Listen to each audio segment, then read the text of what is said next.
I'm Linda Press Wolfe. Welcome to another episode of A Conversation With. Today, we turn the tables and turn the camera around to interview Henri Wolfe, executive producer of LCTV Channel 20. Henri has been executive producer for LCTV for 20 years. Under his direction, LCTV raised the bar for public access television, receiving national recognition and bringing meaningful programming to LCTV audiences. Henri took the position after a long career in film and television production, working with some of the most accomplished talent in the industry on major motion pictures and television commercials. His personal story received national recognition with the publication of a book about orphan survivors of the Holocaust. A journey that as a young child in Belgium saw him hidden in orphanages throughout World War II, eventually being adopted by a family in Florida.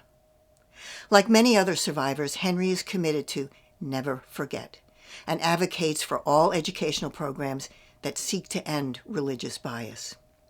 Today, we get him in front of the LCTV camera to tell his own story. Our host and interviewer is Richard Sklarin, longtime resident of Lewisboro and practicing attorney.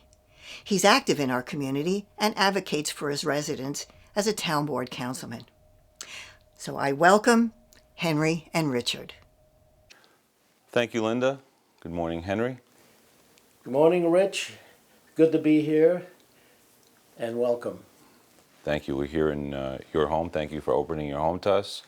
We're here on a Sunday morning here in November of 2024, and we're going to have a little conversation about yourself and your personal history. Looking forward to it. Okay. So you were born May 4, 1938 in the small European nation of Luxembourg, right? Exactly. Okay.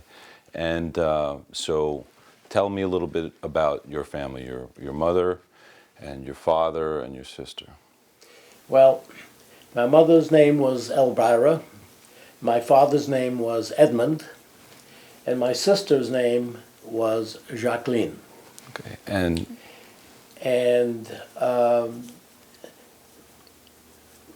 I was born in Luxembourg, along with my sister.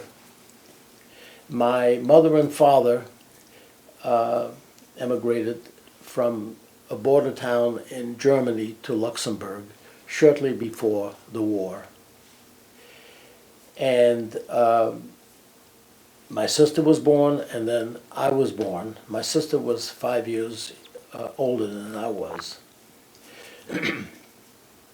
My father and mother had a restaurant in Luxembourg. They were restaurateurs, a successful restaurant, as a matter of fact. And when the Germans invaded Luxembourg, my mother and father, sister, and myself had to flee Luxembourg and go to Belgium. And they settled in Brussels. My father then took up a career as a salesman, as I understand. And I was 2 or 3 years old at the time. So when the Germans invaded Belgium, and also obviously Brussels, we all had to be very, very careful. So I understood. My mother and sister went shopping in downtown Brussels. And I was a toddler, so I was left at home with some aunts and uncles. Well, during that shopping spree, my mother and sister were picked up by the Gestapo. this is 1943. This is about 1941 or 42. Okay. Okay. And my father must have been at work, as I understand. So I never saw my mother again or my sister again. Not that I really remember them that vividly. My father subsequently, weeks later, possibly, was picked up by the Gestapo also. and sent to Auschwitz. Myself, I stayed with my aunts and uncles, and sometime during that period, I was in bed. It was the middle of the night, sleeping, and suddenly there was loud banging at the door. And the Gestapo came in. I remember that so vividly, and took us all away. And this was the middle of the night. I remember going into a car with my aunts and uncles and myself, and we were taken to a place called Malin, which is an intermediary processing place before you're sent to Auschwitz. When the Gestapo came to your home in the middle of the night, is that one of the first vivid memories of your Yes. life? Very, very vivid. I have recollections before that, but very vague. I do remember going to a park with my mother and father and sister on Sundays and so on, whatever that was. I remember the music playing, but that really impacted me. And of course, I didn't understand what was going on. So I ended up at Malin. I was there maybe a week. So that was an intermediate stop for you. Intermediate, right. And I remember being with a lot of people. I remember being fed milk and food and so on. I didn't know what was going on. I thought this was just a temporary situation. When you were there, do you remember how you felt? Were you scared? Were you apprehensive? Were you No, safe? Or how did you feel about I that? wasn't scared because I was with my family. I was with my aunt and uncle Okay. and other people that I knew. So to me, it was ordinary. I didn't feel fear at all. I didn't have any fear. So you were I kind of in a started- trip. You I were in a started- trip with your family, kind of. Exactly. And I remember seeing the German soldiers there, and I didn't, to me, they were friendly to me, they were friendly. There was nobody hit anybody else. Nobody screamed or anything like that. And at some point during the night, I was taken along with another child and put on a truck in the middle of the night and taken to an orphanage, a Jewish orphanage in Belgium, in Brussels, right outside of Brussels. Evidently, the underground had come and saved me and some other children. And I do remember the person that picked me up from Malin and put me on a truck. And it was also a woman, Okay. okay? And I'll tell you about the woman. When they dropped me off to the orphanage, that to me, I felt very apprehensive. I didn't know what was going on. And when they left, I felt completely empty because I said, my God, well, this is new. What am I doing here? And I you- miss my family. You didn't have that family connection now that you're at the new I don't have my place. family connection anymore, right? Now, to jump ahead a little bit, the person that actually was part of that underground was a woman named Andre Goulian, who I met years and years later. She became almost like my second mother. But she was 20 years old at the time. And I will show you a picture of her. She was an incredible woman. She saved over 2,500 children, Jewish children. And anyway, I spent 6 years in the orphanage with other Jewish children. And from time to time, we had to flee the orphanage and go to a convent because the Germans would come and raid the various Jewish orphanages in Belgium and around Brussels. Right. Because they had to fill quotas. If they didn't have enough Jewish or Jews to send to Auschwitz, they would raid the orphanages and take children. Tell me a little bit about what your daily routine or your daily experience was at the orphanage when you were there. Well, I don't have unpleasant memories of the orphanage. I made a lot of friends. I was there 6 years. Before the war, during the war, I do remember air raids. I remember having to go in air raid shelters on the property, which were built.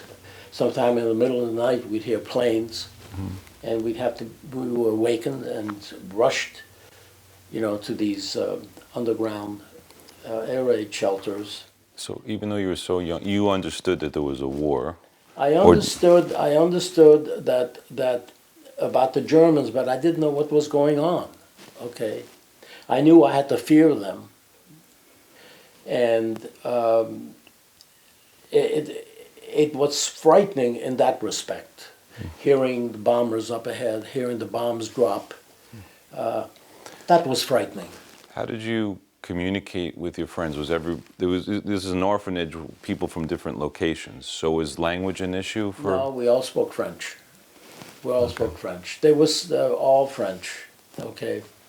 There were about 60, probably about 60 kids in the orphanage when I came to the orphanage. I think it was 1940, the end of 42 or 43. Right. And there were about 60 kids from, I was 3 or 4 years old up to 16 years old. Okay. Okay. And there were boys and there were girls. And the girls, of course, we were separated. We didn't sleep in the same quarters. And I remember being taught, we didn't leave the orphanage during the war too much. We were schooled right on the premises.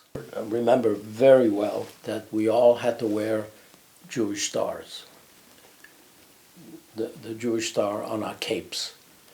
And when we left the orphanage, we had to wear those. Okay. We did go eventually, we did go to school, an adjacent school near the orphanage. And sometime we would run into German soldiers, but they would leave us alone pretty much. Okay. Right. But we had to wear that star. So you were back out in the general population when you started going to school? Yes. Okay. Yes.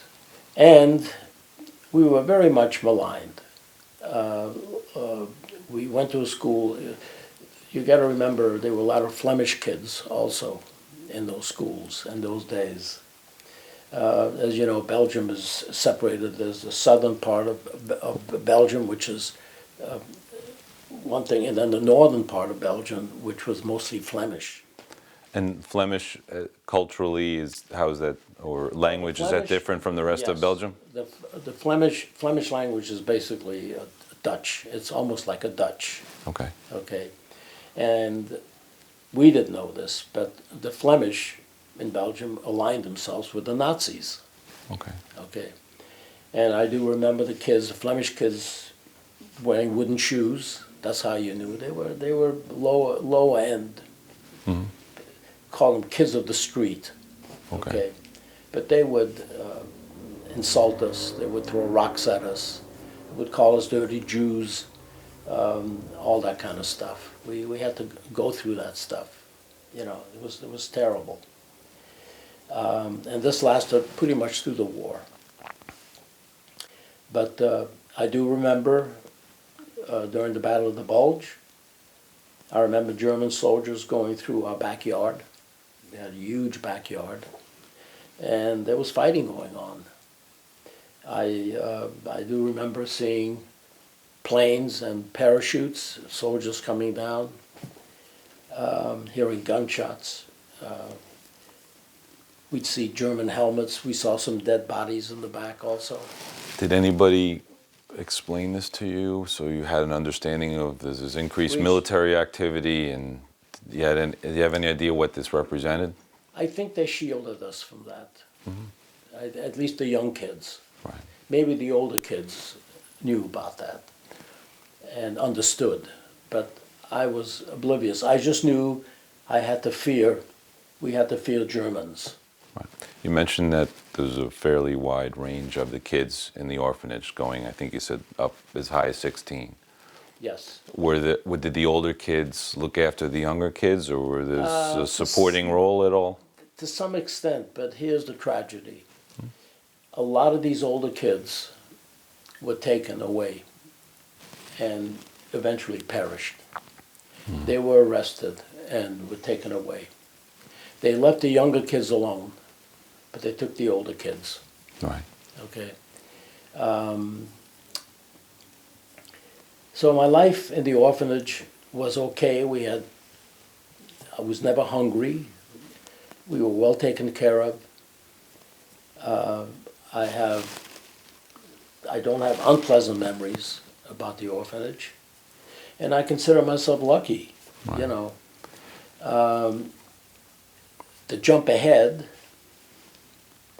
in 1947, the end of 47, I understood that I was going to America. And you were just told that suddenly someone came to you and told you that. What was happening is that I was being taken to downtown Brussels to sign various papers, to be interviewed, blah, blah. There was a number of times one of the directors took me by train to Brussels. So there wasn't like a bright line time. So when the war was This is ended, after the war. right? So when the war ended in May of 1945, you continued to live in the orphanage, and Yes. things from a day-to-day standpoint Yes. didn't change significantly Yes. for a while. Yeah. Now, I did have, I had a grandfather on my father's father, my grandfather, survived the war. And he used to come to the orphanage, and I used to spend weekends with him. He used to take me back to Brussels. Of course, he was old already, and he couldn't take care of me. But at least I got away from the orphanage on the weekends. He survived the war. Did your grandfather ever talk to you, either at some point after the war, before he came to America, about what had happened to your family? No, I never knew what happened to my parents. I did not know anything. I thought my parents would come back and get me eventually after the war. I wasn't told anything about that. Okay. I found out when I was about 13 or 12 years old, after I came to this country. I was adopted by an American couple. And their last name was Wolfe. Okay, Right. Rose and Charles Wolfe. They spelled their name Wolfe. I spelled my last name Wolff. So when they adopted me, it was very easy. You just had to substitute the F for the E. Right. But they were. So you got the message that you were going to America, and as you later learned, this was by the couple that had adopted you and made provisions. Yes. And then you sailed to America, as they say, and then I sailed to America with another little girl and a young lady that took care of us. Right. Did you ever learn why